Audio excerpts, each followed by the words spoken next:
দেখেন গাছ, এটা হচ্ছে Ali driving school traffic light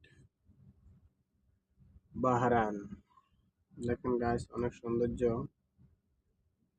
আপনার এই জায়গায় সবগুলা গাড়ি স্টপ হয়।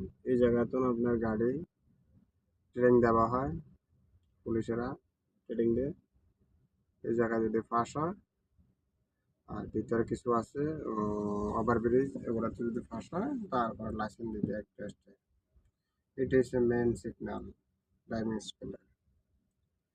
তো যারা বাহরানে আছেন লাইসেন্স নেবেন, এটা ফলো করবেন। এটা হচ্ছে মেন। ফার্স্টে আপনার এটা পাস করতে হবে, তারপর অন্য ব্যাগ গিয়ার